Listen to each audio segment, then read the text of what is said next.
25, the tender age of 25, has toured the world with her music. She's a part of the Artisans Market in QUALICUM Beach, and Matt Carter will have a interview with her later on in the show, and Dunia Tozy will be interviewing Dee Aguilar with more about the market itself. We're opening up the phone lines today. It's Thursday, July 21st. The City of Nanaimo is thinking about implementing a no smoking ban bylaw. That means that you would not be able to smoke in public places, including trails, plazas, beaches, anywhere that the city runs, including facilities and outdoor properties. What do you think? Grab a pen, write this number down, 250-760-5093. We'll open the phone lines in a few minutes to see what you think. Also on today's show, we are cooking with a real woman. Lyndsay Wells lives in Ladysmith, and she is celebrating today. We'll tell you why as we prepare a summertime salad roll. We're featuring Robert Plant today, not the Robert Plant from Led Zeppelin, as if. Robert Plant is a local artist and a new Canadian. We featured him on the channel before. Kelly Robinson is here to tell you why he's involved in our brand new pet show. All that and more live on the show Thursday, July 21st.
That is Rachel once again on an electric wind instrument, and we're going to throw things over now to Kelly Robinson, who has a brand new gig on the show, and I think I've juggled things around a little bit because we're trying to get the handheld camera over to Kelly. So I'm coming over here to talk to camera 4 while Stas is going to work his way over here. There is a brand new program on Shaw TV Channel 4. Maybe you've recognized or seen the first edition. It's called Top Shelf Feeds Pet Tales, and Kelly Robinson is here. She loves animals. She has a few of her own. And Kelly, who have you got there right now? This is Foxy, and he currently calls Nanaimo SPCA home, and he's looking for that special forever home. He was actually really calm. You must have heard me say his name. He's a great dog, looking for a home. He's a year old. He's good with people, kids, other dogs, everything except cats. And so if you're interested in Foxy, Nanaimo SPCA is the place to go. We're going to feature an adoptable pet on every episode of Top Shelf Feeds Pet Tales, and so Foxy is just kind of one of them. We thought we'd bring him here today. We're pretty excited about having the Top Shelf Feeds Pet Tales show on Shaw. It's a brand new show. There's going to be all sorts of things on caring for your pets, unique pets, pet events that are coming up, so definitely let us know. Fogsy's really excited about it too. Actually, there's a lot of things that go into putting a new series on the air. One of them is the intro. So when we went to building this intro, we thought, well, we were going to take a step away from the regular old clip art. We got an artist, Robert Plant. He's amazingly talented. We asked him if he could possibly create a dog with a tail that we could make wag. Well, he did a whole lot more than that. In fact, he created a whole lot of animals. We have a clip here that we're going to run and show you a little bit about the process of what he went through in creating the animals and then the finished product and see how it looks. So I guess we'll roll that clip. I made 19, I believe. I thought that Pet Tales is about pets and animals, and I got the information from Shaw that it would not only be pets, actually, like parrots and cats and dogs. It also would be cows and llamas and animals like that. So I thought what will benefit the show is that there are way more animals with maybe names or whatever, so you can spread them all over in the upcoming shows. Robert explains there's more to it than just drawing animals. First, you have to choose a style. I thought maybe it's not nice for this specific pet show to use an old school Disney-like style. So black and white illustrations outlined, which you can color the way Shaw wants it. And when it comes to animations, and especially to animals, you always have to dig into the character of an animal. So when you look at a cow, for instance, cows are nice animals. They're way more intelligent than people think. You have to find that specific cow character. And what I like about cows is that it seems that they don't care that they're so big. They have lazy eyes like this, you know, and they look so friendly. And even when they have to go to the butcher, they keep looking friendly. So that specific attitude of a cow should be embedded in that small animation or illustration. So that's why I chose for a Disney type of old school illustration, because because then you can show the characters over a great variety of animals. After adding color and music, the Top Shelf Feeds Pet Tales intro came to life.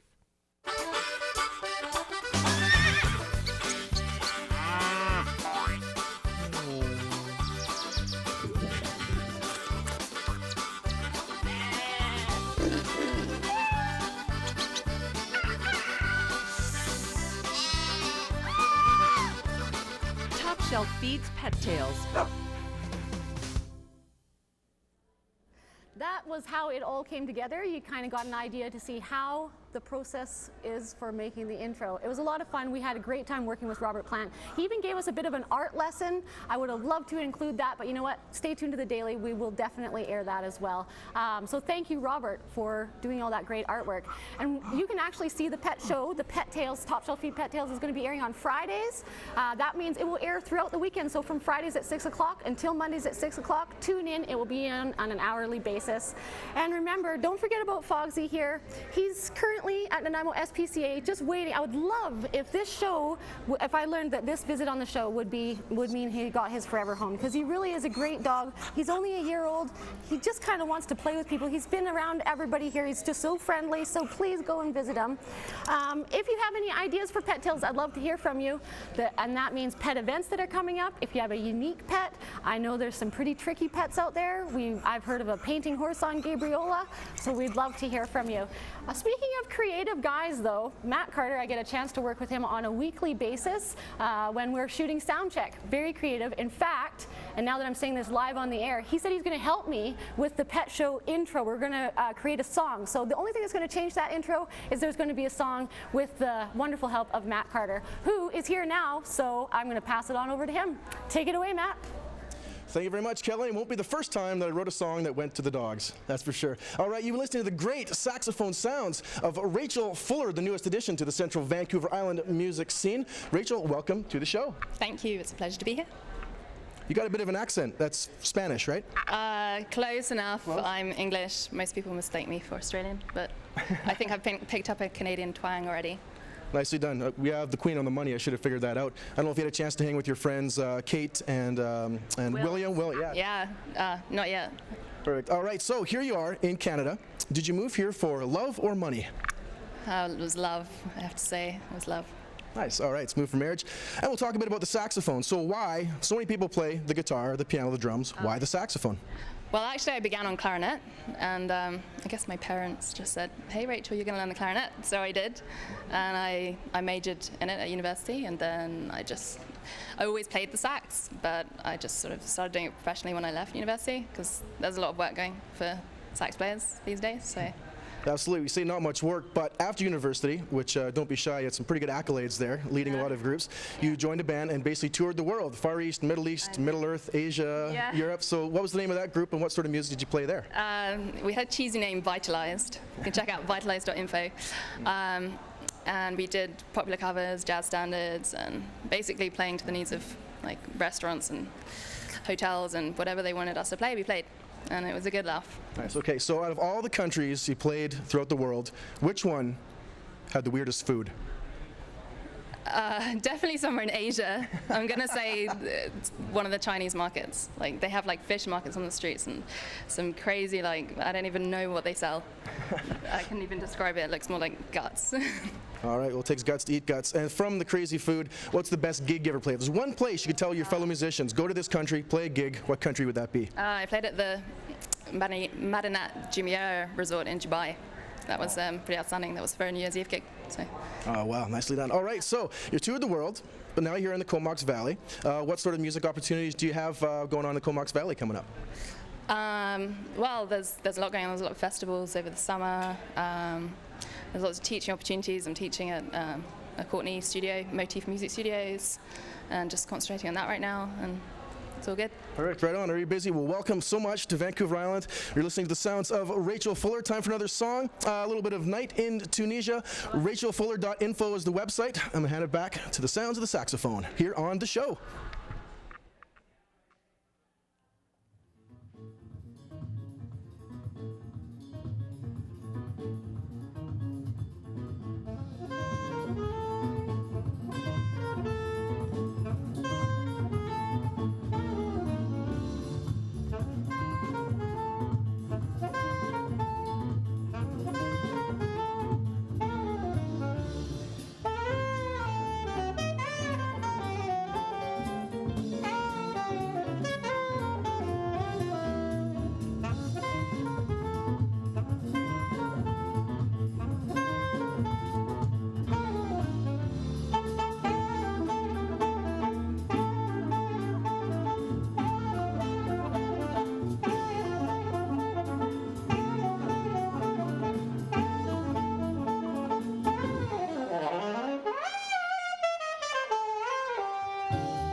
Hi, I'm Malvin from English Entertainment, inviting you to watch English Entertainment's Big Summer on Shore TV.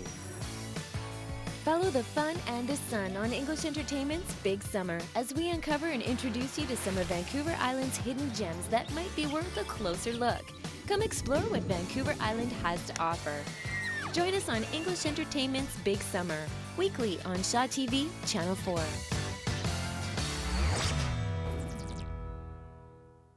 Hi, I'm Al Decoto from Terminals Quality Assured Collision Services, inviting you to watch Terminals Quality Assured Collision Service Arts Now. With music, theater, and entertainment in your community. Whoa, whoa! From local bands and actors on stage to the talented work of artists in the Mid-Island area. Know what's happening when and where so you won't miss a thing.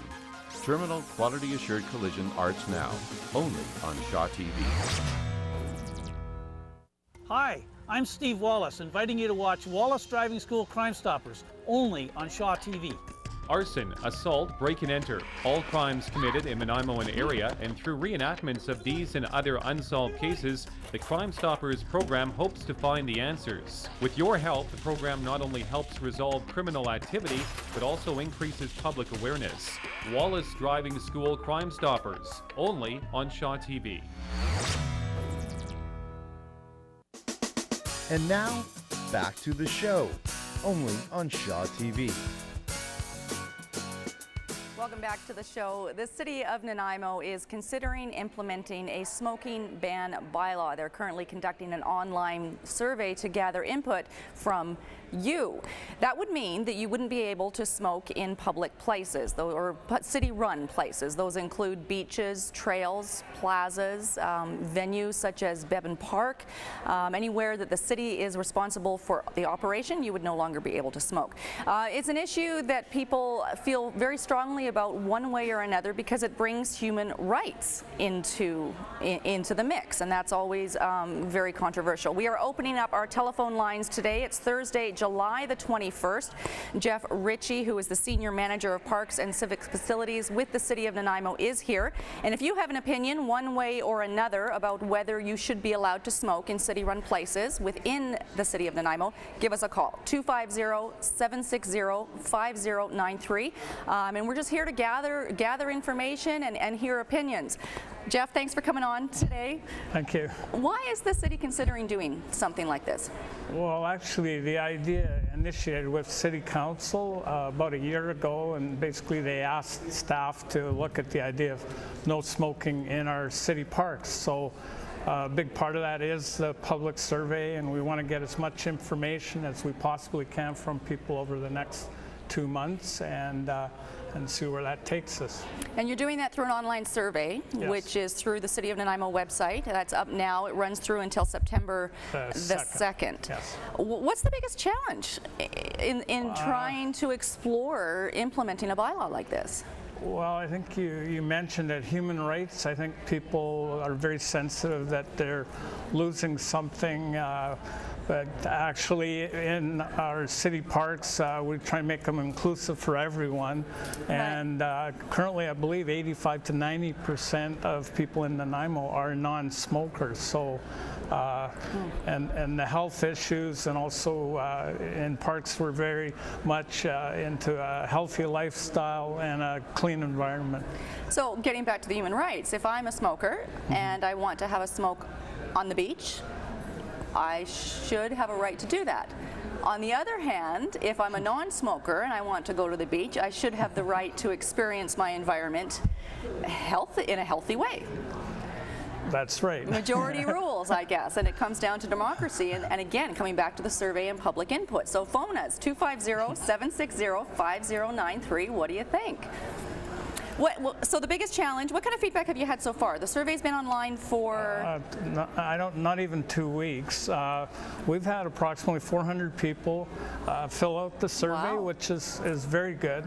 I think the City of Vancouver did a similar thing and got 600 in total. So we're really happy with the results so far. And you know, the more people that come back to us and let us know how they feel, the better whatever we recommend is going to be.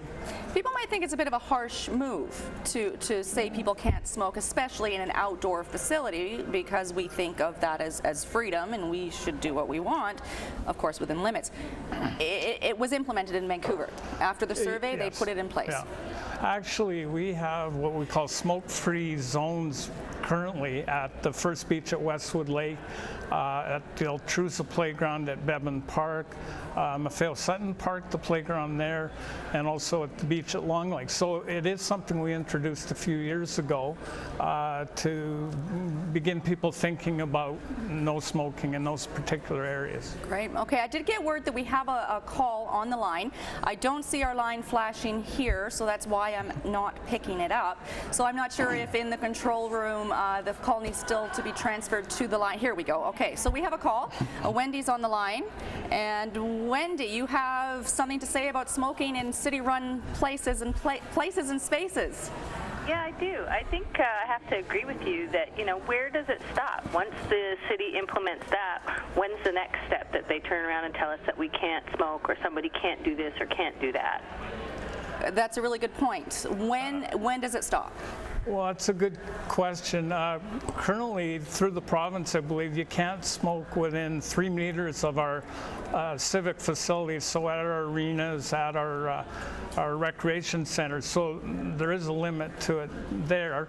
All we're talking about right now in the survey is our city parks and specifically playgrounds, sports fields, that kind of thing. So I can't really speak for walking down the sidewalk or in your backyard. We're just dealing right now with city parks. And that's one of the things that an issue like this really brings up, is people start taking it beyond jurisdictions. Naturally, it's where our mind goes, is what is the next step. And, and just before we came onto the set here, we talked about condominium developments that are being built now as non-smoking residences for everybody. But that's beyond the city's involvement. It is, yeah. Yes, you're right. Another thing, I was doing a bit of research before coming here today, Singapore. You're not allowed to smoke in multi-level parking facilities, so you could not, do your Christmas shopping, head out from the mall and light up on your way to the car.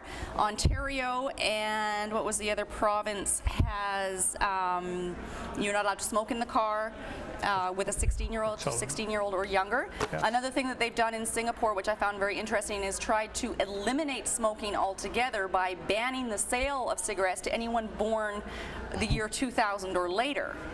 So it really is following trends. You'd mentioned 85 to 90% of the people in Nanaimo are now non-smokers. That's right, yes.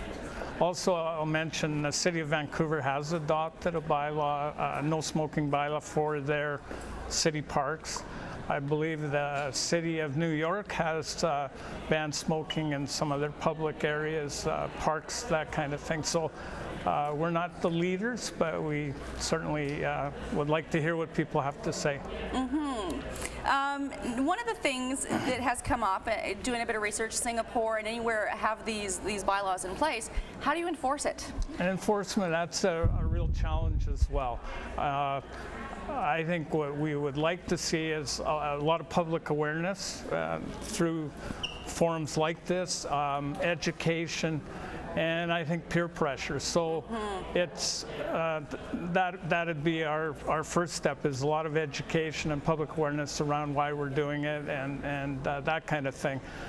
In actual enforcement would be kind of a last resort if there was a real issue at any of our sites or facilities. I think the hitting on the peer pressure really touches on a change in what's acceptable in our society. I mean, smoking used to be 85 to 90% of the people perhaps used to smoke. Now that statistic has completely switched around. I'm going to say a joke that might be a little bit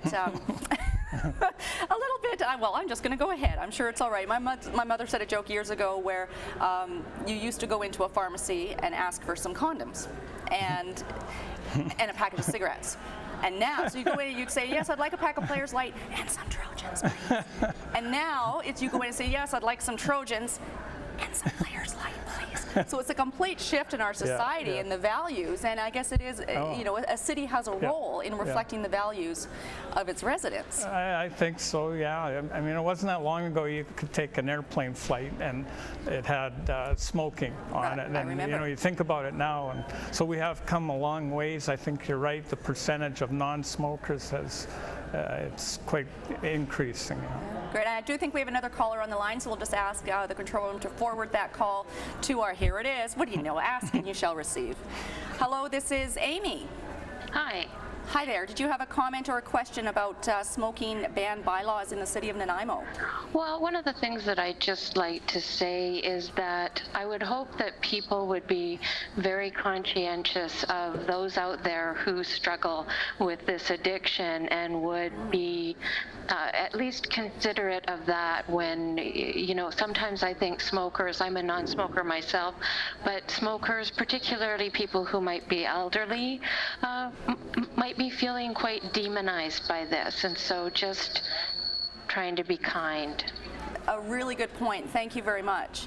I think to comment on that, at some of our facilities we have had groups such as AA who do have functions at our facilities, and we're very sensitive and aware of that. So I think, yes, in certain circumstances we would need to be sensitive to that for sure. I think that's a very good point. So if there's, say, an AA meeting or any other kind of meeting where people are really working hard to overcome something, some addiction in their life, a cigarette really is the less of the evils, and if it helps them get through, let them stand outside and have a cigarette. Yeah, I think we need to think about that, and that's why we are looking for input. I think there's some ideas around how can you accommodate that. Maybe everybody has a little pass that I'm allowed to smoke in a public place. I have my smoking card.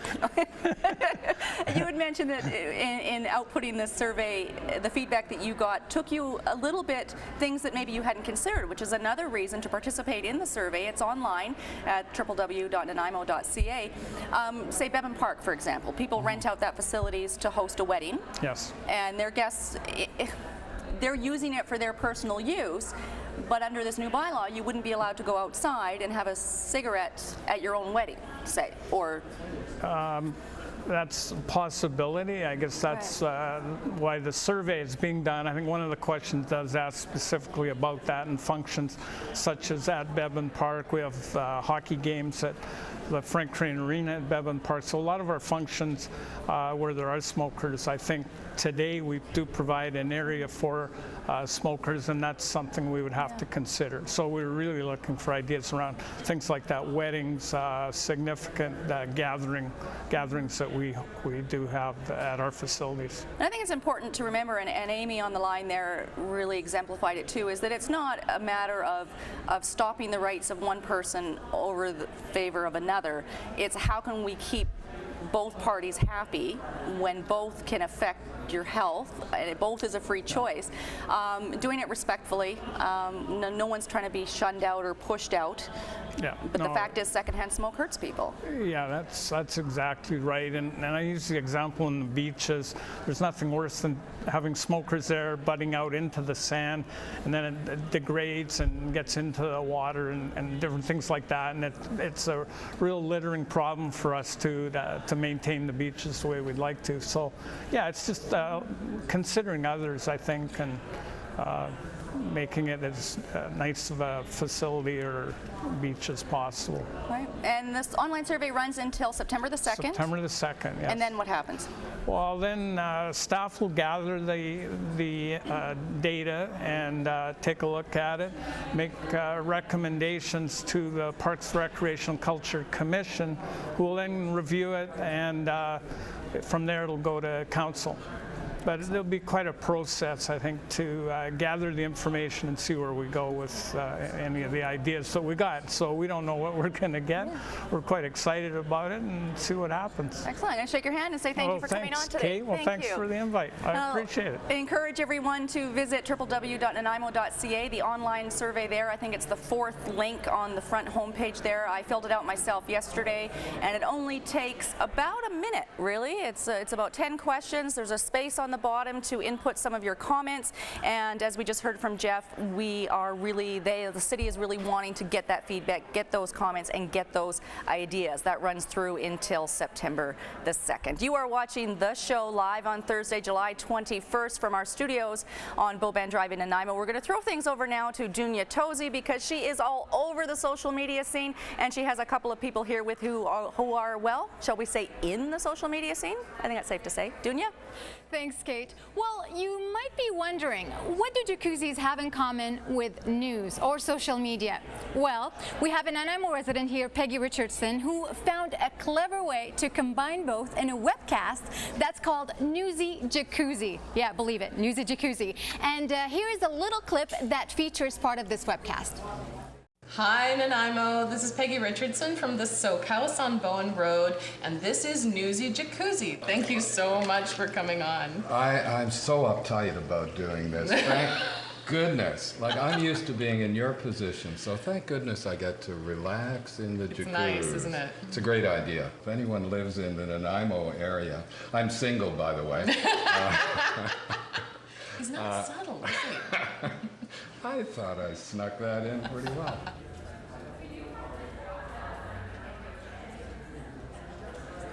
Well, sounds like so much fun, and we have here with us today Peggy Richardson and David Sauve from the Soak House to talk to us about their new webcast. Welcome, guys. Thank you for having us, Dina. Well, it must have been so much fun to interview Bill Robinson. What did it take for you to convince him to be on the show? Actually, not that much. He's a good friend of our producer, Kim Plumley, and he is a fantastic, amazing guy. I was thrilled to meet him, that velvet voice, and he had great feedback about the show. He's, of course, a wonderful conversationalist, and we just really enjoyed having him there. Wow, so where did this idea come from, Newsy Jacuzzi? Where did it come from? It was really a team effort, actually. A mutual friend, Don Power, here in Nanaimo, connected myself and David. And I've done podcasting for a number of years now, and I think you were looking to do more social media, creative stuff. Sure. Yeah. And yeah, it really was a team effort. Well, what do you guys talk about? What's the goal of it? Is there a limit? Is there a limit? We try to maintain, in a certain sense, journalistic integrity, in the sense that we're talking about serious questions, but we're putting them in a more informal setting. And it's very authentic. It's very difficult to be nothing less than authentic when you're sitting in a jacuzzi with someone. So it's a good opportunity to just be friends and have good conversations, and it's about community building. We're very much island focused, so it's a really fun way to explore some deep questions. Mm-hmm. And David, what did you think about this when they first connected with you? Well, Newsy Jacuzzi and the Soak House, what's not to like? Absolutely. They go together. Absolutely. So supportive, incredibly supportive. Yeah. Yeah. And what sort of interviews do you guys do? What topics do you cover? We've covered quite a variety of things now. We've had 8 interviews performed. There's 2 live online right now. There's going to be the other 6 coming in the next few days. We've had any number of things, food related, finance, mortgaging, local economy, people like Bill, who are just the kind of cultural influence that we want to showcase here on the island, and some other really fantastic opportunities. And we've got a lot more coming actually. Wow, so in addition to Bill Robinson, who else have you interviewed? We had Tammy DeLine from Two Chefs Affair, the wonderful restaurant down on Commercial. We've had Sherry Molchan, who's a friend of mine. She was kind enough to come on and talk to us about personal finance and finance management for women.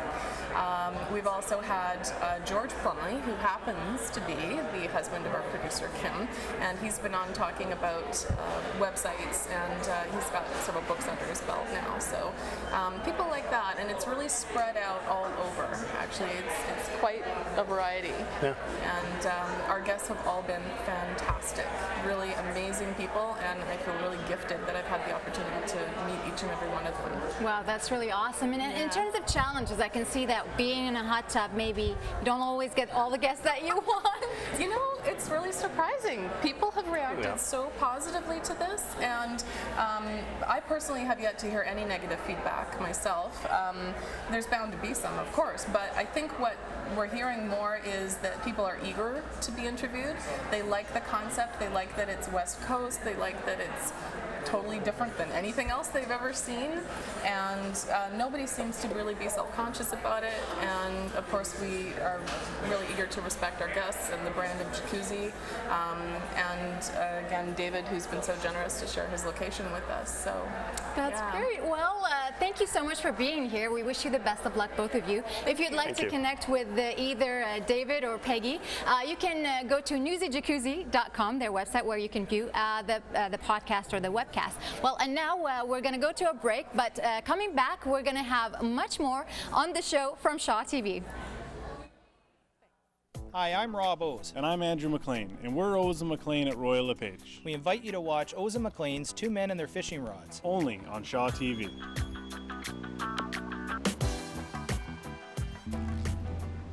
Another lost lake. Just waiting to be discovered. But most importantly, fished. O's and McLean's Two Men and Their Fishing Rods on Shaw TV, Channel 4.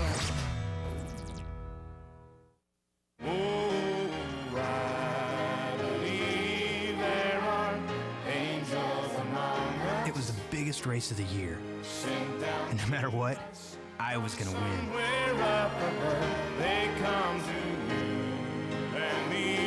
And that's when I realized that some things are more important than winning. Including others. Pass it on.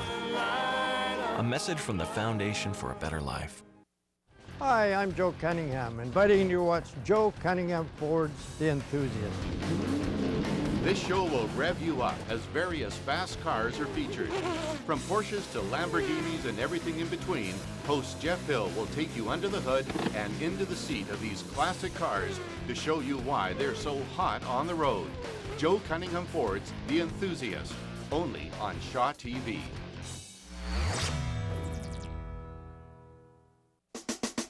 And now, back to the show, only on Shaw TV.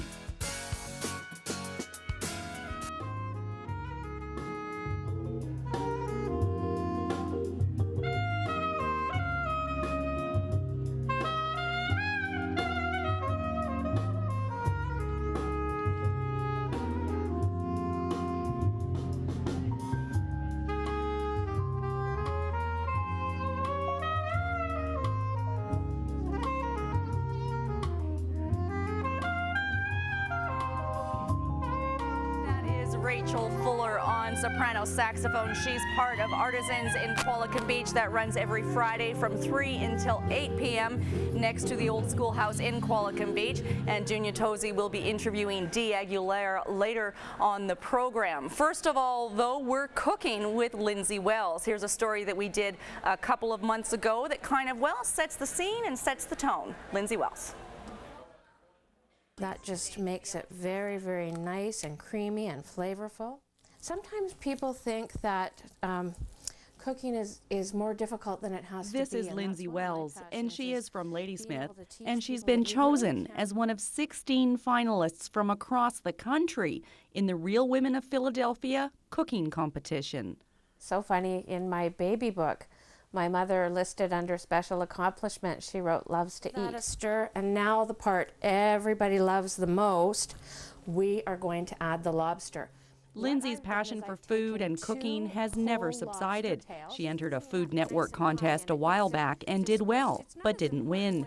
Her day job is as an educator with the Crisis Society in Nanaimo. She took some lessons from her own teachings and turned her loss into a win. Lobster, the creamy potatoes. When I had that disappointment, I thought to myself, well, what if this is the best thing that ever happened? Because usually a disappointment or a difficult thing in our life has the potential to be that. And so I just thought, well, if this is the best thing that ever happened, how would that look? 30 appetizers. And what that looks like is an amazing opportunity. In early July, Lyndsay will fly to Toronto, all expenses paid, to compete in a live webcast cook-off as one of 4 finalists in the entree category of Philadelphia Cream Cheese's Real Women contest. The winner will star in their own cooking videos on the Real Women website, participate as a contributing editor, and be featured in an online cookbook. They will also take home $20,000. Going to give a subtle, gorgeous hint of white truffles. I know this is going to sound so cliche because everybody says it, but I really do mean it. I've already won. To be offered an all expenses paid trip to Toronto and get to be part of a live webcast, and you know, and it looks like it's going to be very schmoozy, and you know, things that I wouldn't normally get to do, and you know, I'll have an opportunity to go and check out Toronto. I'll be on my summer holidays at that time, so I mean, how great is that? Well, Lyndsay did go to Toronto and you won. I won. You won. I know. Now, what is it exactly that you won? Come a little closer. Come a little closer. What did you win? Well, I won, first of all, $20,000. Yeah. And I am now a host for the Real Women of Philadelphia website on Craft Foods Canada with 3 other fantastic women from across Canada. So it's just, the adventure actually just begins at this point. So how you go on and you post your own original recipes every week, every 2 weeks? How does that work? Yes, so every week they feature a different host, and what's going to be happening is we post our recipes, we make videos. We had an opportunity to work with a professional crew and make professional videos, and then we encourage the rest of the community to get involved because there are more contests ahead. Wow. What was it like? I know when we talked to you before you went, you had the best attitude possible. You said even though you thought it was cliche in your mind, you'd already won. What was it? Tell me a bit about, you got there and the treatment that you had, and then the actual cook-off was a webcast live. Yeah, we were given the royal treatment, I have to say, by Craft, and it was absolutely surreal. I had the time of my life. I had an opportunity to have lunch with and spend a lot of time with Anna Olson, who is with the Food Network, and we had a marvelous time. How they announced the winners was just mind-blowing to a foodie. The closing banquet was at Scarpetta in Toronto, which is one of the big restaurants. I'm living vicariously through you at the moment. I hope you know that. And they announced the winners by preparing our dishes. So as our dish came out, we knew that we had been the winner. So it was mind-blowing. What are you going to do with the money? 20 grand. Well, I don't know. I just put a son through university. He's just finishing up, and you know, I've thoughts of maybe a trip to Italy or a cruise, or I don't know. We're just kind of sitting on it right now, and but rest assured, I'll do something really good with it. Do you think you're ever going to run out? All the recipes are original, and today you're going to prepare for us a summertime summertime salad roll, an appetizer, and you created this dish like you did those yummy stuffed potatoes in the story. Absolutely. And this just all comes from your mind. Yes, yeah. I spend a lot of my free time thinking about recipes and how I can bring things together, and this just happens to be one of my creations. So. I have one more question that doesn't have to do with the wonderful things that we see in front of us. You've turned into a little bit of a celebrity since you come back. Word's getting out that you've won, and tell me a bit about what your homecoming's been like. Well, it's been amazing. I couldn't believe it. A neighbor came running out at me the other day and said, I followed along and I was so excited, and this is somebody that I had no idea even knew about this. So it's been amazing. It's fun to go out places and have people recognize me, and I'm really, really loving it. Nice. What have you got here? Maybe tell me a bit about what you're making. I know we have some water going on here. Do you need me to run a bit of water, hot water, while you do something here? Sure, if you want to, and I can just talk away about what I'm doing. I'm going to get this first part started. Okay, you talk about what you've got. I will get hot water for you. Great. How's that sound? Okay. Super. Good. I know she can do it. I mean, you're such a pro. Well, we hope. So what I'm going to be doing right now is I'm going to be putting together these really delicious salad rolls, and this recipe could not be easier. So all that we're going to do is we're going to take, I want it to really have a West Coast influence with this. So what we're going to do is we're going to take some beautiful, good quality crab meat. We're just going to put that into a bowl. If you can get fresh here on the West Coast, so much the better. Then to that, we're going to add some vermicelli rice noodles that have already been cooked, and we'll just add them. I'm going to use a wooden spoon for this because they might stick together a little bit. You tell me when you want the water, and I'll put it next to you, okay? If they stick together, use clean hands and just tear them apart a little bit. Cooking should be fun. Getting our hands into it is totally okay. And then for a little bit of color, what we want to do is we want to add some nice, fresh spinach. people eat with their eyes, and so having something colorful in these rolls just makes them that much more attractive. So add our spinach in, and I am again going to use my hands just to mix this up a little bit. Now, for gardeners out there, you may or may not know spinach is a very, very easy ingredient to grow here on the West Coast. For some reason, our soil is just a little bit more forgiving. So if we have beginning gardeners, definitely give spinach a go in your garden. Now we're going to amp this up a little bit more by adding chopped roasted cashews, some delicious mandarin oranges, some celery. You're making this the easiest cooking interview I've ever done. You're just so good. This is great. Some green onions. Well, I love to do it and I love to cook. So we can see this is all together. Again, I'm just going to use my hands, mix it up a little bit more. As Ina Garten says, your hands are a cook's best tool. So we mix that all up, and now we are going to make the salad dressing. And this is where our delicious Philadelphia cream cheese comes in. So first of all, we have Philadelphia cream cheese that has been set to room temperature. I've had it sitting warming, so it's nice and soft and delicious. To that, we're going to add some light mayonnaise, and I used Kraft Philadelphia cream cheese light in this because why not? It's summertime, it's a lighter recipe. And finally, here's the other secret ingredient. It is Asian sweet chili sauce, and that's just going to give it a sweet and zesty bite. And then all we do is get this all together, give it a stir. You can see how the cream cheese and the mayonnaise and the zesty sauce all comes together. And now I'm going to give you another quick trick. When you make a salad dressing like this and you don't want to lose a single drop of it, add your actual salad to the dressing. So that's what we're going to do. We've added our salad to the dressing, and now it's just as simple as stirring it all up. Kate, do you have my hot water ready? Doesn't that smell good? I do. Can I dip these? I'll let you do. I'll bring it over here. Sure. As you stay over there, and I'll come over this way, and you can dip in what you need to dip in. Certainly. Okay. So many people, lovely. Many people think that making a salad roll is difficult. All this is rice paper. So all you do is dip it into some warm water. Just tap warm, right? Just tap warm. I made the mistake when I made my original video for this of pouring boiling water into this bowl and then dipping my fingers in. So cook's note, don't do that. Okay. It takes about 5 seconds, 5 to 10 seconds, and then we're just gonna pull it out.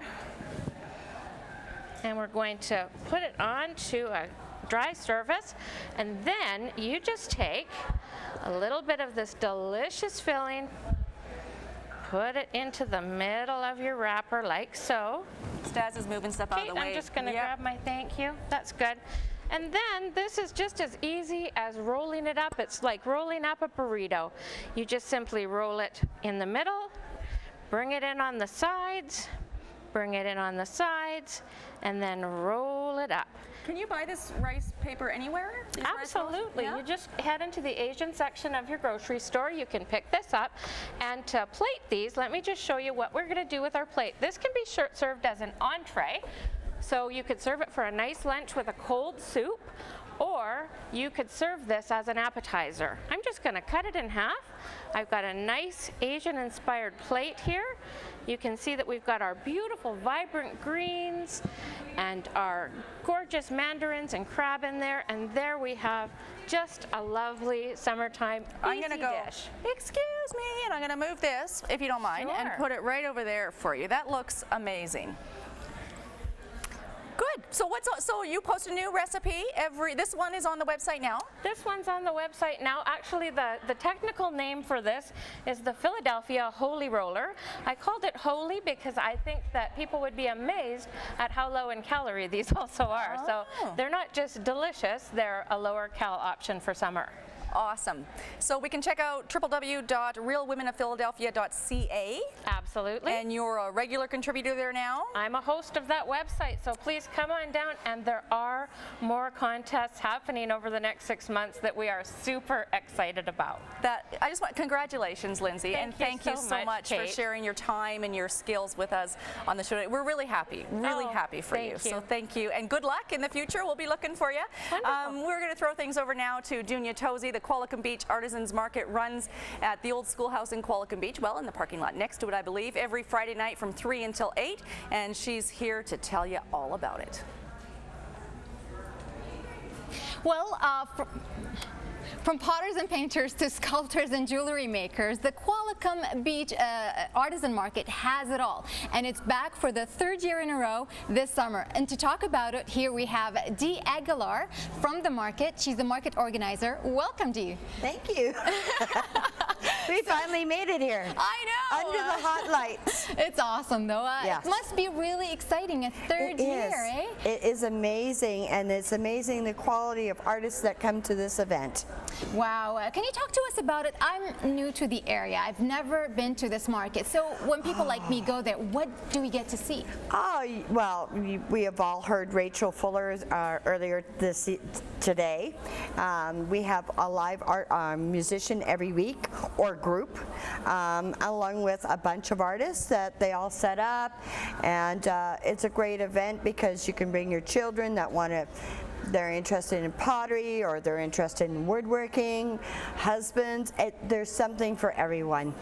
Well, that's awesome, but there are a lot of farmers markets that are springing up all over the place here on the island. What makes this market special?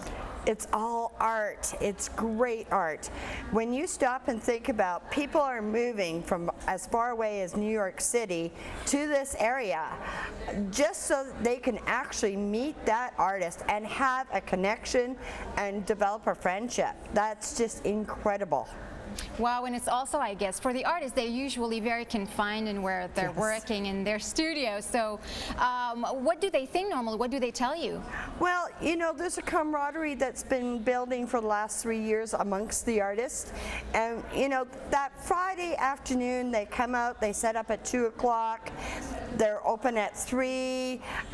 We have a shared space where we all share our food, our thoughts, develop new ideas, make great collaborations. It's just really wonderful to have that bonding experience. Wow, and how many artists are involved in this?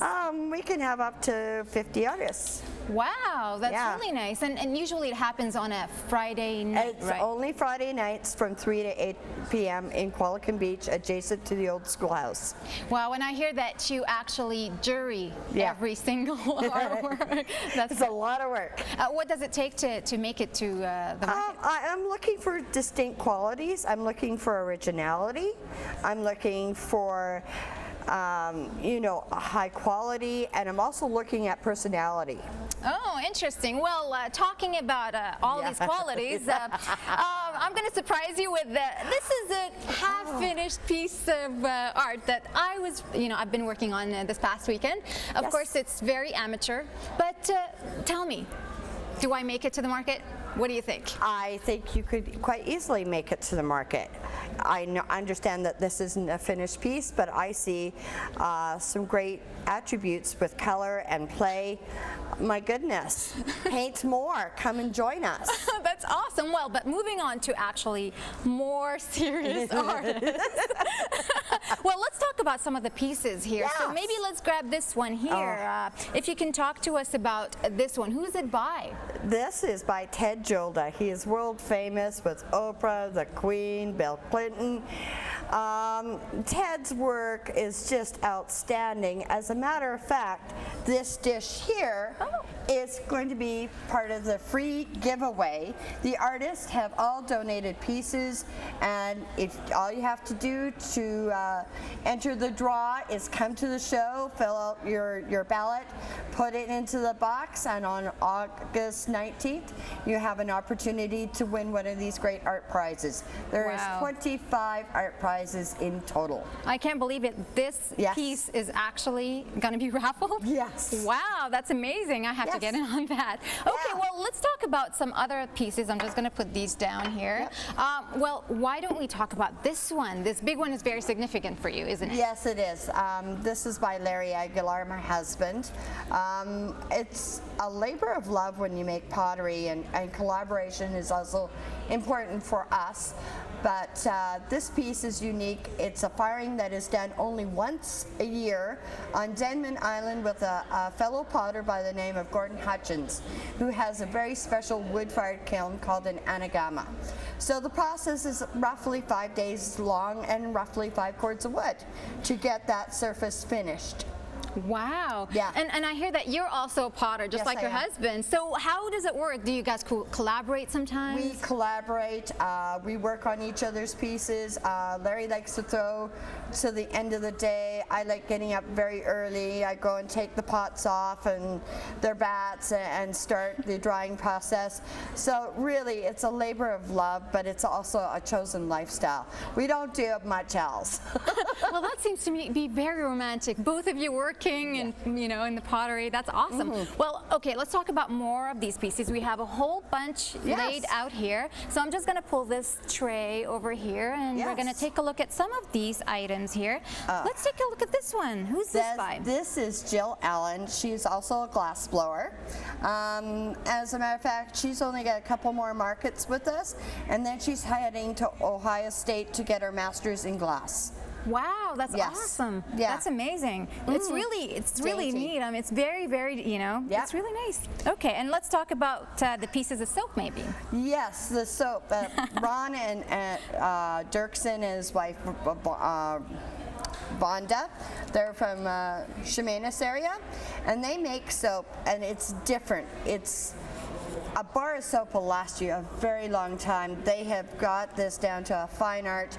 Their soap is aged for a full year before it is brought to market. It's amazing. Wow, that's great. Most of these items here on the tray that we see, they're actually in the raffle, aren't they? Yes. This piece. Let's talk about that one. That one is incredible. We have an artist who has moved here from Victoria. Before that, he's in places like Singapore. His name is Mike Willie. You really need to come out and see all his beautiful boxes that he does and the effort that he puts in. They're just incredible. Wow, lots of awesome artwork, and unfortunately we have to wrap up. Yes. But for people to connect with you, how can they get in touch? Well, they can go to the Artisan website. I'm sure that Shaw has it being posted somewhere. And also come and enter the draw. All it takes is for you to come to the Artisan Market, listen to the great tunes from all the great musicians, meet those artists and make that connection. And it's a great family event, and enter through the draw to win one of these great items. So the market is on until August 19th, every Friday. At that time, the draws will all take place, all 25 of them, and the person that'll be responsible for that will be our local counselor of the arts and culture, Mary Brulette. Awesome, thank you very much. We'd like to thank you for being here. And unfortunately, we have to go. We're wrapping up right now. They're telling me to wrap up quickly. And back to Kait, who's going to wrap up the show.